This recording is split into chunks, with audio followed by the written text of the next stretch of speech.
तो भाई motion and straight line की सीरीज़ में आगे बढ़ते हुए अपना ये टॉपिक है जहाँ पर हम यूनिफॉर्मली एक्सेलरेटेड मोशंस की जो इक्वेशंस है ना उनको ड्राइव करने वाले हैं। देखो दो मेथड हैं डेरिवेशन के, एक है आपके पास graphical method and second one is calculus method. मैं उन दोनों मेथड्स को यहाँ कवर करूँगा। तो ये लेक्चर कंप्लीट थ्योरेटिकल रहने वाला है, इसमें कोई न्यूमेरिकल पिक नहीं करेंगे क्योंकि ये दोनों मेथड्स डेरिवेशन के बहुत ज़्यादा इंपॉर्टेंट है भाई, बहुत ज़्यादा इंपॉर्टेंट। तो अपना पूरा फोकस जो है ना डेरिवेशन के ऊपर रहेगा, ठीक है ना। बहुत ज़बरदस्त तरीके से समझाऊंगा, एक बार में याद हो जाएगा कि एक साल के बाद भी अगर पढ़ोगे ना तो याद रहेगा, ठीक है। चलो यहाँ पर सबसे पहले uniformly accelerated motion. Last lecture में बता चुका था कि हमारे पास दो तरह के मोशन होते हैं। एक हमारे पास है यूनिफॉर्म मोशन। यूनिफॉर्म मोशन में क्या होता है, यूनिफॉर्म मोशन में आपकी जो वेलोसिटी होती है वो कांस्टेंट होती है और यूनिफॉर्म मोशन में जो एक्सेलरेशन होता है वो ज़ीरो होता है। लेकिन यूनिफॉर्मली एक्सेलरेटेड मोशन की अगर बात करेंगे, यूनिफॉर्मली एक्सेलरेटेड मोशन की, तो यहाँ आपका एक्सेलरेशन कांस्टेंट होता है, वेलोसिटी नहीं। तो आई होप डिफरेंस क्लियर हो रहा होगा ना कि यूनिफॉर्म मोशन और यूनिफॉर्मली एक्सेलरेटेड मोशन का मतलब क्या है। आई कैन रिपीट कि यूनिफॉर्म मोशन मतलब वेलोसिटी कांस्टेंट, वेलोसिटी कांस्टेंट मतलब acceleration zero, but uniformly accelerated motion में आपका एक्सेलरेशन कांस्टेंट रहेगा। बात समझ आ रही है, ठीक है जी। तो हमारे पास जो ये तीन इक्वेशंस है ना काइनेमेटिक्स की, कौन कौन सी, v is equals to u plus a t, s is equals to u t plus half a t square and third one is v square minus u square 2as। इन तीनों equations को apply करने की एक छोटी सी condition है, उस condition को हमें ध्यान रखना है। वो कंडीशन क्या कि एक्सेलरेशन मस्ट बी कांस्टेंट। अगर एक्सेलरेशन वेरिएबल होगा ना तो हम इन इक्वेशंस को अप्लाई नहीं कर सकते। बात समझ आ रही है। इसके लिए लाइट थोड़ी ज़्यादा है, या इट्स ओके ना।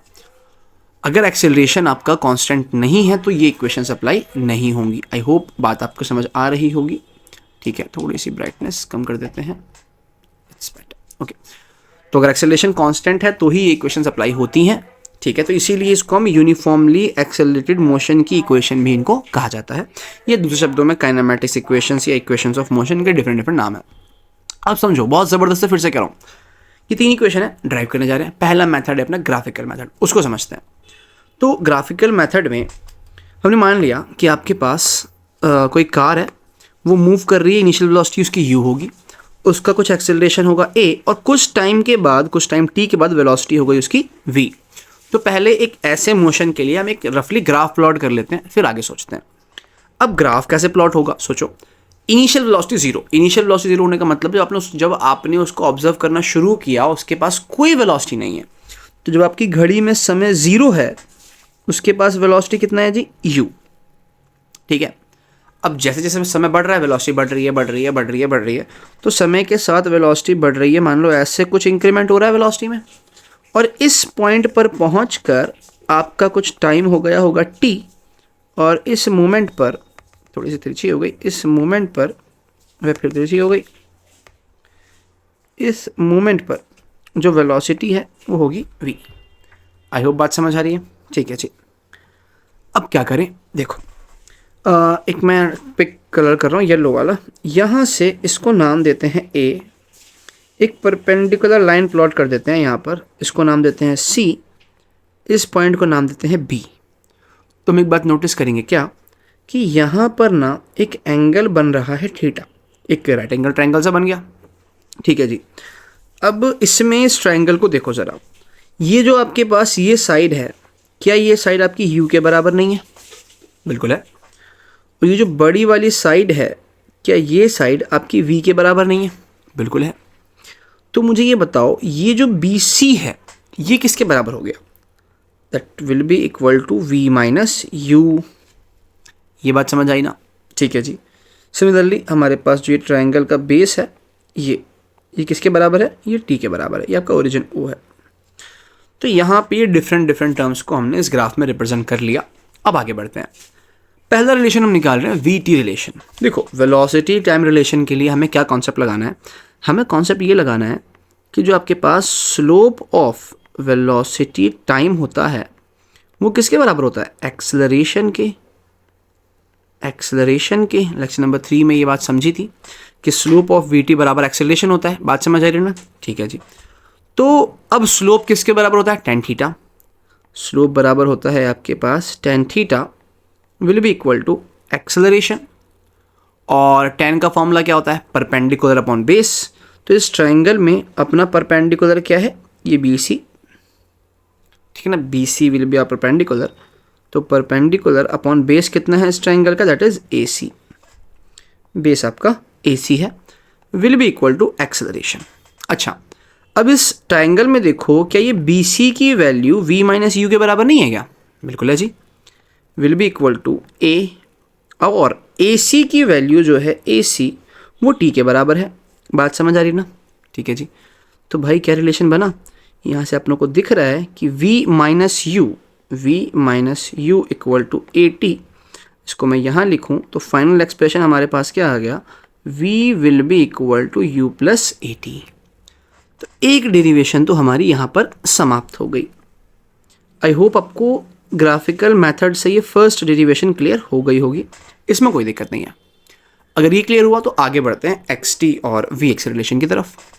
देखो, एक कॉन्सेप्ट है हमारे पास, पढ़ चुके हैं पिछले लेक्चर्स में, क्या कि जो एरिया अंडर होता है VT ग्राफ, मैं एक बार रिकॉल कर दूं कि अपनों के पास है ना, इधर कर लेते हैं कि अगर आपके पास VT ग्राफ है, VT ग्राफ, तो VT ग्राफ में दो कॉन्सेप्ट होते हैं। एक VT ग्राफ में हम स्लोप निकालते हैं, ठीक है जी, और एक VT ग्राफ में हम एरिया निकालते हैं। अगर VT ग्राफ के स्लोप की बात करेंगे तो वेलोसिटी टाइम ग्राफ का स्लोप जो होता है वो एक्सेलरेशन के बराबर होता है, और VT ग्राफ का जो एरिया है वो एरिया बराबर होता है डिस्प्लेसमेंट के। बात समझ आ रही है, यहाँ तो कोई दिक्कत, ठीक है। तो ये दो कॉन्सेप्ट हमारे पास है VT ग्राफ के, कि स्लोप निकालोगे तो एक्सेलरेशन और एरिया निकालोगे तो डिस्प्लेसमेंट आपको मिलने वाला है। तो स्लोप, VT ग्राफ के स्लोप की हेल्प से तो हमने ये कर लिया था, जहाँ से एक्सेलरेशन निकाला है। अब दोबारा ये VT ग्राफ ही तो है ना, वेलोसिटी टाइम ग्राफ चल रहा है आपके पास VT ग्राफ। तो एक बार हमने VT ग्राफ का स्लोप निकाला, हमें एक्सेलरेशन मिल गया, फर्स्ट रिलेशन आ गई। अब एक बार इस VT ग्राफ का ना अपन एरिया निकालते हैं। इसको उठा के मैं थोड़ा आगे ले जाता हूँ ताकि वहाँ पे हम समझ लें।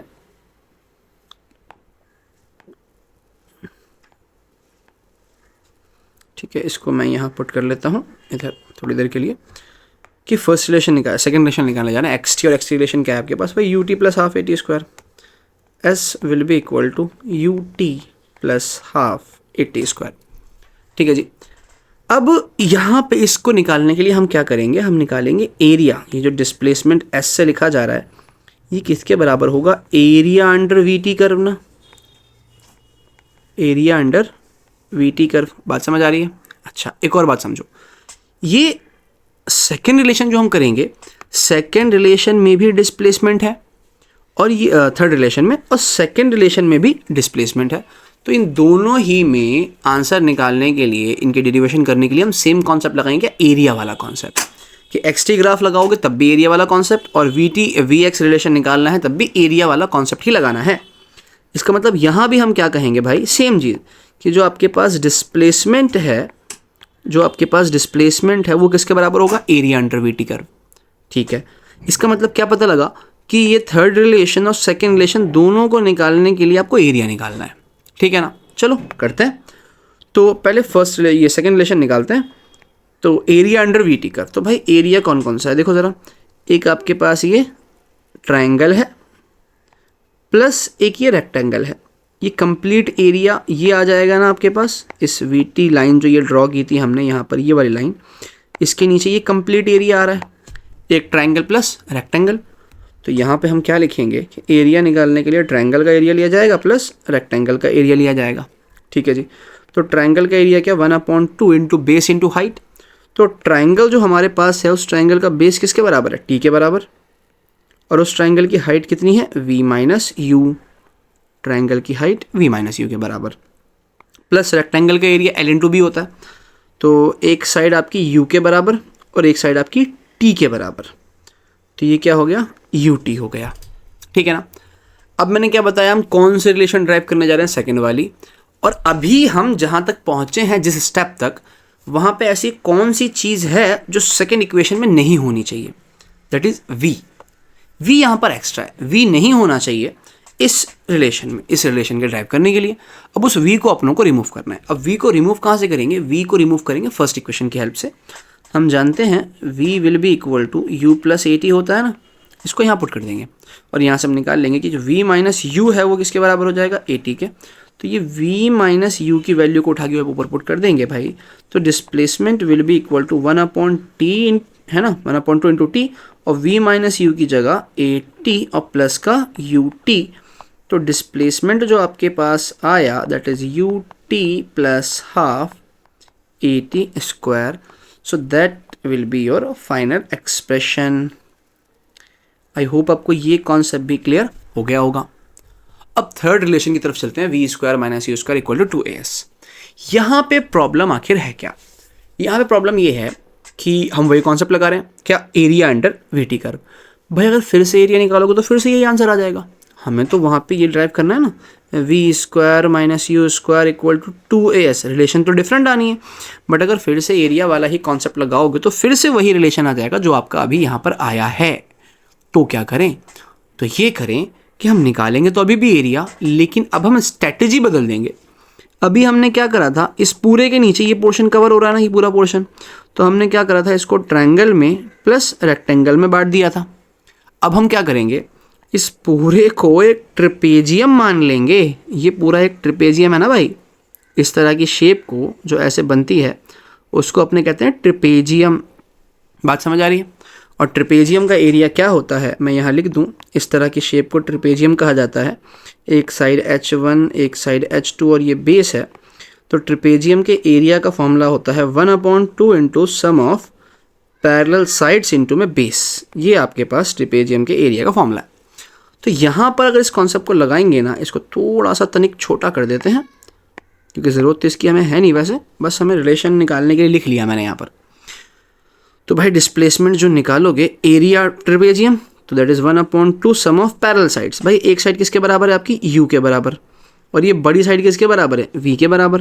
तो sum of parallel side v plus you into में बेस कितना है, t। बात समझ आ रही है? ठीक है जी।